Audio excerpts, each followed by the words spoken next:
As a seasoned psychologist, I've sat across from countless women, each sharing a unique tapestry of experiences, dreams, and heartaches.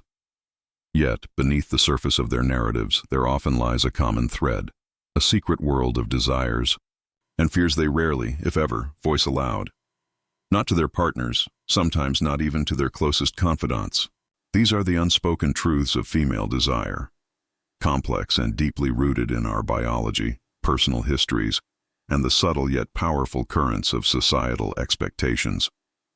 Prepare to delve into the captivating, sometimes surprising, and often forbidden desires that shape women's inner lives, even when they remain hidden from plain sight. For centuries, if not millennia, the narrative around female sexuality has been shrouded in misconception. Many of us, both men and women, have been conditioned to believe that women are less sexually inclined, or that their desire is primarily a response to a man's initiative. But let me tell you, what science and countless therapeutic conversations reveal is a far more vibrant and intricate picture. One of the most eye-opening discoveries, for instance, challenges the very notion of how often women think about sex. Ask a woman to estimate, and she might tell you a number, perhaps around 6 times a day on average. Yet, when researchers equipped women with a golf tally counter and asked them to click each time a sexual thought crossed their mind, the numbers dramatically shifted. The average jumped to about 19 times a day. This isn't about proving women are more sexual than they admit.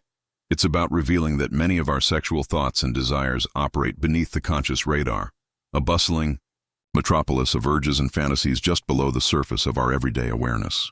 It suggests that women, much like men, are often more sexually similar than prevailing gender stereotypes would lead us to believe. This unconscious stream of desire can make women feel broken or abnormal when they don't experience the out-of-the-blue, spontaneous desire often attributed to men. But in truth, for most women, desire is a responsive flame, ignited by the right kind of stimulation after a period of relaxation and connection. And speaking of complexity, let's talk about the fascinating fluidity of female attraction. Straight men and gay men tend to have a clear, self-reported attraction that aligns with their physiological arousal. But for women, it's a different story. Studies presenting women with various sexual films, one featuring 2 women, one a man, and a woman, and another 2 men, yielded intriguing results. While heterosexual women reported being most aroused by the man-woman film, and lesbians by the 2 women film, the objective physiological measurements showed both groups were equally aroused by all 3 films. This doesn't mean all women are inherently bisexual, but it strongly suggests that female sexual attraction is more fluid and flexible than men's. The stronger a woman's sex drive, the more she seems to be attracted to both sexes, regardless of her declared sexual orientation. It's almost as if a woman's sexual desire can be a generalized energizer of attraction, a deep well of responsiveness that doesn't always conform to neat labels or conscious awareness. Imagine the quiet revelation, the sense of nothing is wrong with me, that comes when women understand this nuanced truth about their own desire. Then there's the truly wild, almost unbelievable secret that women often keep even from themselves. Their sexual partners may resemble their brothers. While research has long suggested an attraction to partners resembling opposite-sex parents, this particular finding adds another layer of unconscious influence. Female respondents, when shown photographs of a woman's romantic partner alongside 4 other men, one of whom was her brother, consistently ranked the brother as more similar to the partner. This isn't about attraction to brothers themselves, let's be clear, but a subtle facial resemblance that might, evolutionarily speaking, hint at an optimal genetic compromise for reproductive success. It's a primal whisper in the labyrinth of attraction, a secret buried so deep that most women would probably prefer to quickly forget it once they learn it. Beyond these fascinating biological undercurrents, women harbor a constellation of fears and unspoken needs within their relationships. These are the forbidden desires, born from societal pressures, cultural norms, and the delicate dance of human connection. One of the most persistent, deeply personal fears for many women, rarely articulated but always present, is the fear of no longer being attractive to their partner. This isn't just vanity, it's a fundamental worry about maintaining connection and love. After significant life events like illness or childbirth, when their bodies inevitably change, women often scrutinize themselves, asking their partners, "Am I still desirable?" They might embark on rigorous exercise regimes, restrict their diets, or even make extreme choices, like some new mothers who avoid breastfeeding to prevent changes to their breasts, all driven by a desperate desire to reclaim their attractiveness for their husbands. This fear can be so powerful that it overshadows even maternal instincts.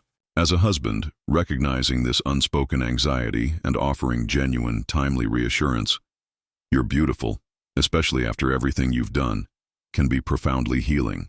It's about seeing beyond the physical, acknowledging her efforts, and cherishing the woman she is, not just the fleeting image she strives to maintain.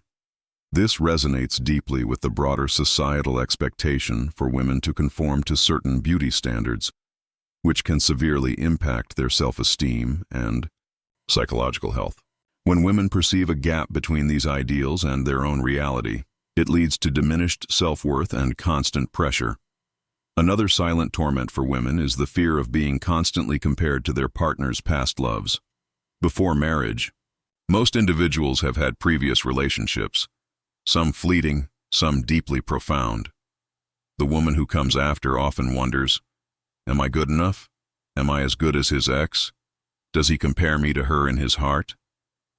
This insecurity can manifest in subtle questions or a keen observation of her partner's reactions, seeking validation that she is, indeed, his chosen and cherished one.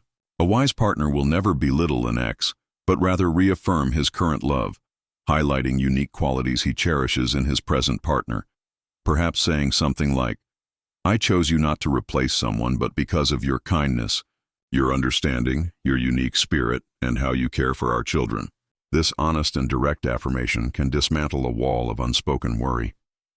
Perhaps one of the most challenging secrets women keep, especially regarding intimacy, is the fear of not being able to sexually satisfy their partner. This fear stems from a deep-seated desire to fulfill their partner's needs, coupled with societal and even religious messaging that has historically shamed female sexuality. Many women quietly worry if their partner feels deprived, leading them to seek knowledge on sexual techniques or, heartbreakingly, to endure sexual encounters they don't enjoy, even finding them painful, simply to prevent their partner from seeking satisfaction elsewhere. They might pretend enthusiasm, lying still like a log, experiencing discomfort or dryness, all while never voicing their true feelings. This is a profound barrier to genuine intimacy. The truth is, sexual satisfaction is a two-way street, a dance of mutual exploration and communication. Open dialogue, where both partners can express desires, preferences, and even discomfort, is crucial. It allows the man to learn what truly ignites his partner's responsive desire. Often, it's not just the main event, but extended foreplay, tender touches, and sweet words that create the emotional and physical readiness for her pleasure. This highlights the pervasive issue of sexual repression and taboos around feminine health, where women are taught to hide their desires and bodies, leading to an orgasm gap and profound dissatisfaction. Beyond these fears, women also hold a collection of unspoken needs that, if met, could transform their relationships. One such need is for the man to be judong, proactive. This isn't about being bossy or demanding. It's about a deep appreciation for a partner who takes initiative, plans dates, helps with chores without being asked, or takes charge of complex tasks. It signals responsibility, care, and thoughtfulness, making a woman feel cherished and supported. Women also crave more surprises and romantic gestures. They go crazy with happiness when their partner orchestrates something unexpected and romantic. It doesn't have to be expensive. A small, thoughtful gift reflecting her interests, a sweet pastry, or a planned weekend getaway can make her feel incredibly special and loved, proving that her partner truly sees and cares for her. These gestures speak volumes, confirming that she is unique and valued in his life. Honesty and sincerity are paramount. Women want their partners to be open and truthful, even when it's difficult. While a woman might forgive many transgressions, deceit is a deep wound. If she tries on a dress that doesn't flatter her, she doesn't want empty compliments. She wants gentle, honest feedback. That dress doesn't quite capture your amazing figure, but I love how you look in this one. This demonstrates respect and a desire for genuine connection, not just superficial pleasantries. Her acute sensitivity to nonverbal cues means she'll often detect insincerity anyway, even if she doesn't voice it, leading to unspoken resentment. Paradoxically, women also desire for their partners to have their own space and time for friends or hobbies, like watching sports or having a beer with friends. This isn't a contradiction. It's an acknowledgement of individual needs. However, this support comes with the expectation that he won't over-abuse this freedom or forget his woman, maintaining a balance that nurtures both individual lives and their shared connection. Similarly, women themselves need private space and time for reflection, not to be left alone in a dismissive way, but to feel understood and respected in their need for personal processing or pursuing their own important life activities. This space, when given with empathy, reinforces trust and independence within the relationship. These unspoken desires and fears are often amplified by deeply ingrained societal expectations. From a young age, women are often socialized to be jam jang, a Vietnamese term often misinterpreted as all-capable and self-sacrificing, meaning they should handle everything for their family, husband, and children without complaint. This immense pressure to be the perfect woman, balancing successful careers with primary caregiving roles, can lead to chronic stress, anxiety, and a profound sense of inadequacy. The constant evaluation by society, family, and even themselves, based on often unattainable standards of beauty, success, and selflessness, creates a fertile ground for hidden insecurities and suppressed feelings. The very act of prioritizing others' emotions over their own, a common female habit, prevents them from articulating their true desires. They fear being judged, causing conflict, or simply not being taken seriously. This socially oriented expectation of women, as research suggests, can inadvertently limit their opportunities and influence, as they are expected to prioritize fairness and cooperation, potentially hindering their pursuit of personal ambitions or assertive communication. The consequences of this emotional repression are not merely psychological, they are physical. Suppressing emotions, whether it's fear, frustration, or unfulfilled desire, can lead to interrupted communication, strained relationships, and a buildup of negative feelings that weigh on the mind. Over time, this chronic stress can manifest in physical ailments such as diabetes, sleep problems, high blood pressure, and even heart issues, potentially shortening lifespan.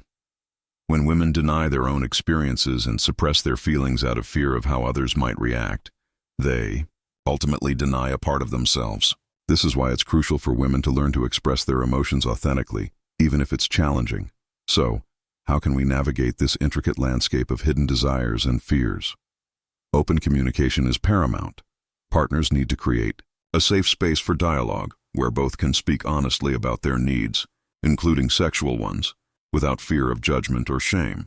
For women, this means overcoming the ingrained societal discomfort with discussing their sexuality, recognizing that their pleasure matters and that openly exploring their desires is a form of self-empowerment.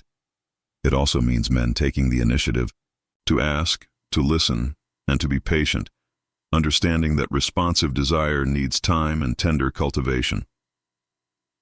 For individuals, recognizing repressed traits and understanding how environmental and traditional beliefs have shaped their views on sex and emotions is a crucial first step. Seeking professional help, such as sex therapy or counseling, can provide tools to identify triggers, resolve past traumas, and develop healthier coping mechanisms. Techniques like mindfulness and journaling can help women reconnect with their true feelings, acknowledge them without immediate judgment, and practice honest expression, even if it starts with a trusted friend or therapist. In the dance of relationships, the art of empathy and patience is vital. Women often need time to get into the mood, to feel truly desired and cherished, both emotionally and physically, before their desire fully ignites. It's a process that thrives on connection, understanding, and the shared journey of mutual pleasure. Ultimately, these hidden desires are not weaknesses. They are fundamental aspects of the female experience, deserving of recognition, respect, and celebration. By peeling back the layers of societal expectation and confronting the fears that keep us silent, we can foster deeper intimacy, more authentic relationships, and a profound sense of well-being. It's a journey toward self-understanding and mutual liberation, where the unspoken becomes spoken, and true connection can finally flourish. This embrace of authenticity is not only crucial for individual happiness, but for the health and progress of society as a whole, allowing women to live fully, freely, and desired.